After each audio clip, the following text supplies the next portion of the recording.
For more on Israel trading fire with Hezbollah and other allied Palestinian factions in Lebanon, we can speak to Professor Joseph Bahout from the American University of Beirut. Professor, thank you for joining us. 10 days into the fighting, it doesn't seem like any side is willing to de-escalate. Are we heading to a second front of this war opening up?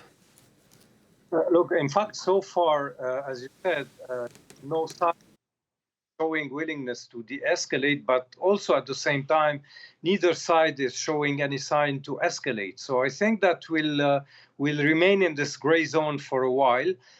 So far, what's happening between Israel and Lebanon, or Israel and Hezbollah, is something like, you can say, business as usual in times like these. It's exchanges of fires that are contained in an acceptable limit for both sides. It's not exactly a full-fledged war, and it's not exactly complete calm.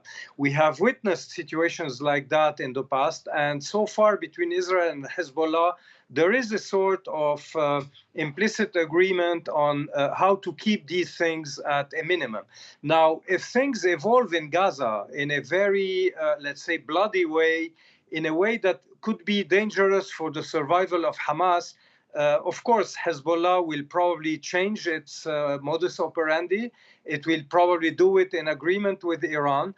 But at the same time, I think that both Israel and Lebanon, each for a reason, are keen on keeping this without a complete flare-up. Israel is definitely not interested in having a second front.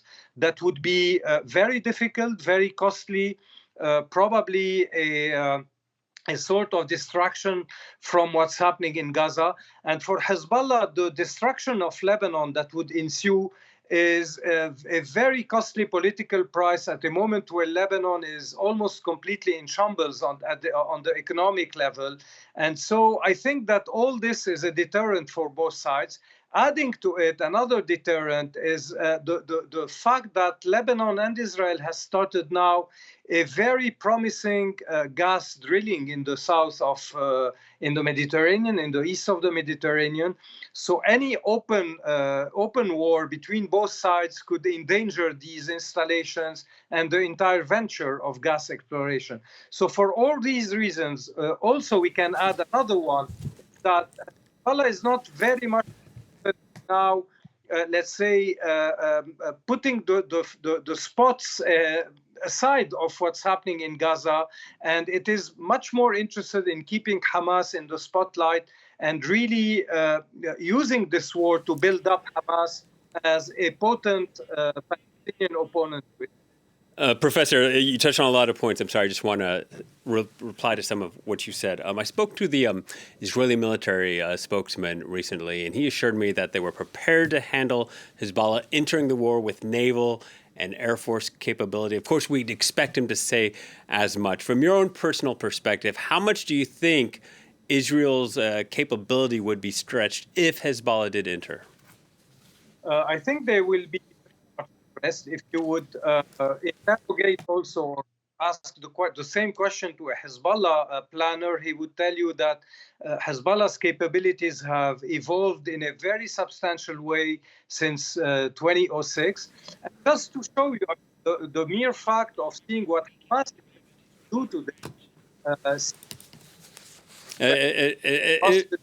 etc., is, I think, a preview of what Hezbollah could do also on the this very destructive war. Israel can bulldoze Lebanon in 24 hours, maybe by air bombs, but the 2006 also do that. You will not extract Hezbollah from Lebanon. After that, you will have to deal with a much harder political problem. And this is, I think, very the mindset of Professor, I'm sorry, we're having trouble with the connection. We're going to have to leave it there, but I want to thank you for your time, Professor Joseph Bahout, speaking to us from Beirut.